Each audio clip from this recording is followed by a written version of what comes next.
Buenas tardes muchachos, vamos a continuar con los temas correspondientes al programa de Física 2, Física de segundo semestre. Estamos en el bloque 1, Hidráulica, que comprende, les dije ya, dos subtemas. El primero es hidrostática, ya lo abarcamos. Vamos a iniciar con el segundo, hidrodinámica.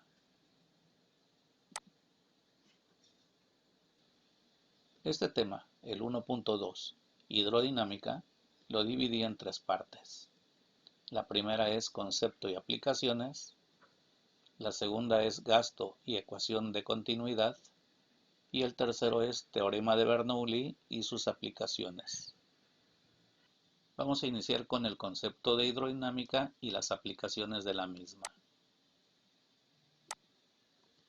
¿Qué es la hidrodinámica? Es la parte de la hidráulica que estudia el comportamiento de los líquidos en movimiento. Las principales aplicaciones de la misma son en el diseño de canales, puertos, presas, cascos de barcos, hélices, turbinas y conductos en general. Hay que aclarar que los líquidos no siempre tienen el mismo comportamiento. Entonces, para facilitar el estudio de ellos, se tienen que suponer algunas cosas, como cuáles. 1. Los líquidos son incompresibles por completo. En el tema pasado ya vimos que los líquidos presentan una compresibilidad muy, pero muy pequeña, pues para efectos de estudio de los mismos vamos a suponer que no tienen compresibilidad.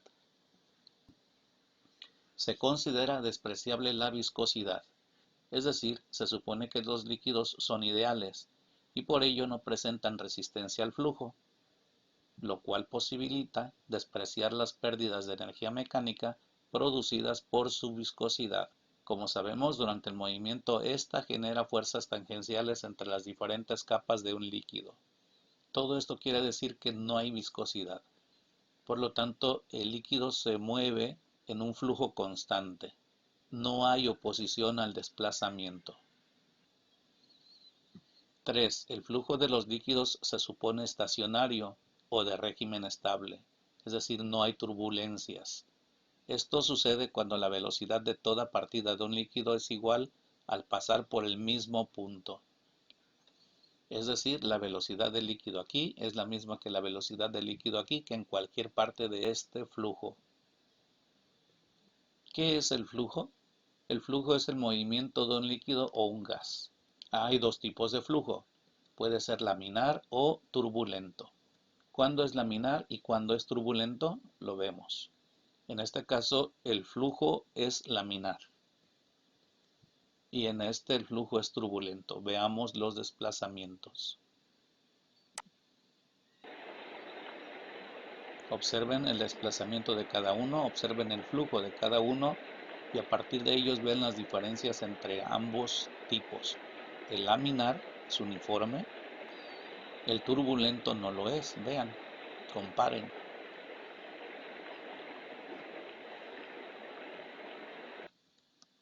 Entonces, las características del flujo laminar son: es uniforme.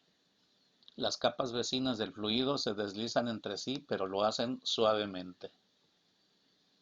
Todas las partículas de la capa siguen la misma trayectoria, una línea de flujo se le llama esto. Es decir, no hay regresos, no hay de que unas partículas vayan hacia acá y otras se regresen al lado opuesto. Las trayectorias de las capas no se cruzan. Como ya dijimos que las partículas siguen la misma trayectoria, va a ser muy complicado que se crucen, que choquen entre ellas. Y aquí vemos el flujo laminar en el ala de un avión.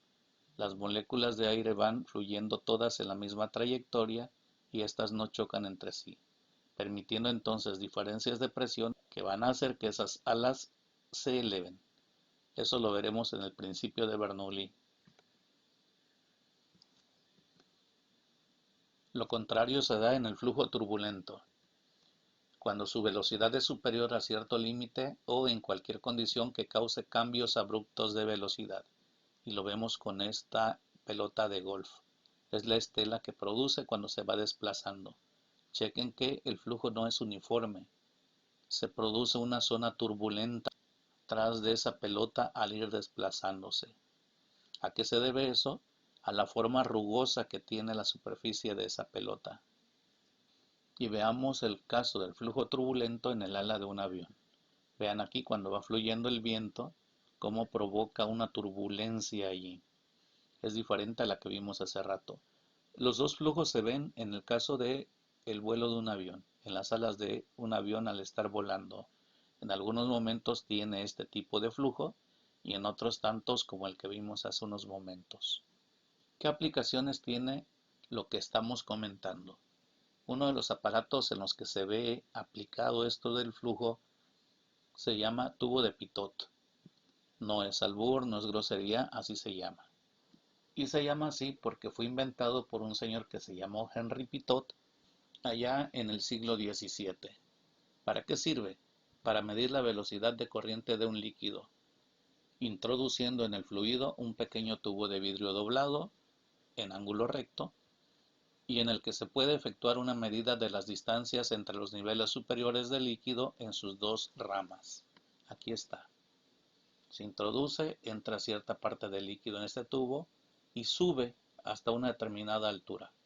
Esta altura es la que se mide para poder medir la velocidad del líquido. Lo vamos a ver con el teorema de Torricelli. Este dispositivo se emplea en el estudio de velocidades de aviones, etc. Un dispositivo muy parecido a este es la llamada sonda de Prandtl, espero que así se pronuncie. Y aquí se muestra el tubo de Pitot y su aplicación. Vean, este es un tubo recto, tiene a su vez un tubo más pequeño con cierto líquido coloreado y lo que se hace es pasar un fluido, en este caso es aire que se va a disparar con una pistola y al hacerlo vean qué pasa con el nivel del líquido. Y está accionándose y vean cómo baja en este extremo y sube en este otro. Cuando se apaga vuelven a su lugar. Le cambió la velocidad y vean cómo también cambian los niveles.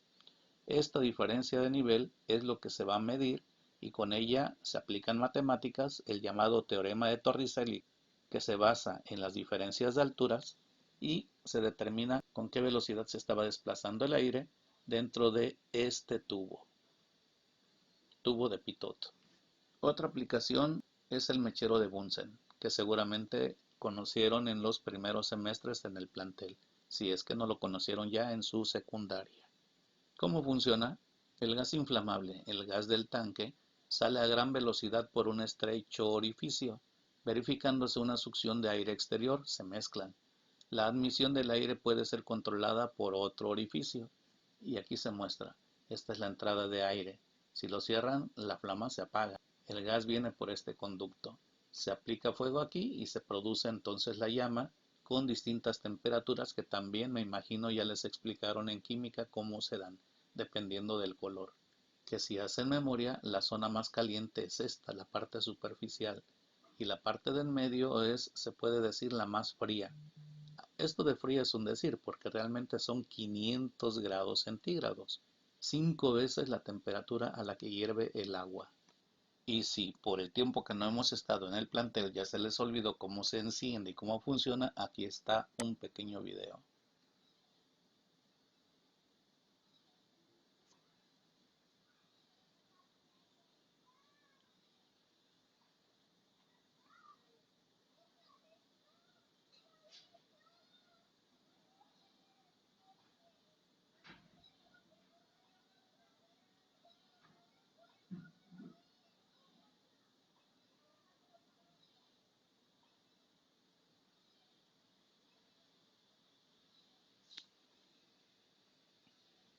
Ya está, espero les haya removido la memoria.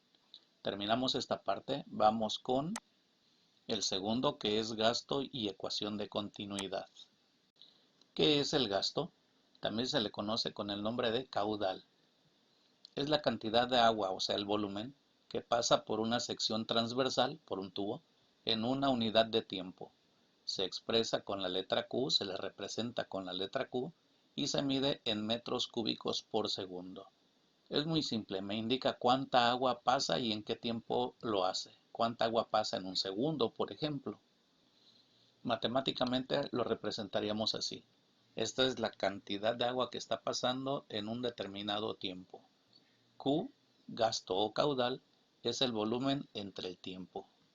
Y como ya se indicó, las unidades para medir a este caudal van a ser metros cúbicos por segundo, pero también pueden ser litros por segundo. El caudal que circula es igual a la velocidad media de circulación por la sección de conducto que atraviesa el fluido. O sea que la cantidad de agua que pasa aquí en un determinado tiempo, pues es la velocidad con que fluye. Ahora, si en lugar de medir la cantidad de flujo en volumen, o sea en metros cúbicos o litros, lo hiciéramos en peso, entonces estaríamos hablando de gasto. Pero ya mencionamos que el gasto o el caudal se refieren a lo mismo. Pero, ¿cómo se mide el caudal en la vida diaria en forma práctica? Por ejemplo, podemos colocar un recipiente, un balde, abajo de la llave de casa y medimos el tiempo, así. Tenemos un recipiente con un volumen conocido, por ejemplo 2 litros, 4 litros, 5 litros, etc. Con 1 litro bastaría.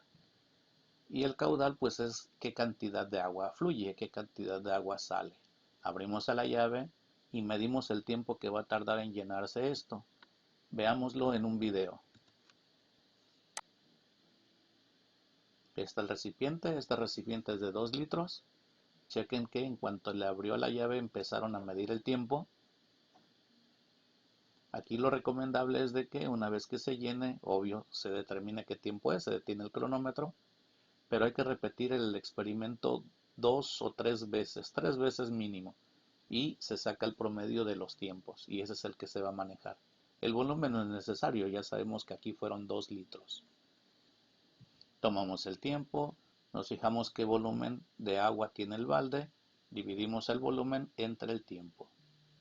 Una llave común, una llave casera, tira, o sea, proporciona entre 5 y 10 litros por minuto. Pero no siempre es tan simple, hay situaciones más complicadas. Por ejemplo, el caudal que bombea el corazón no lo podríamos determinar de esta forma.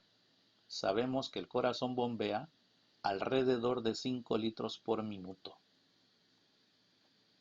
Vamos a determinar otra fórmula para calcular el caudal.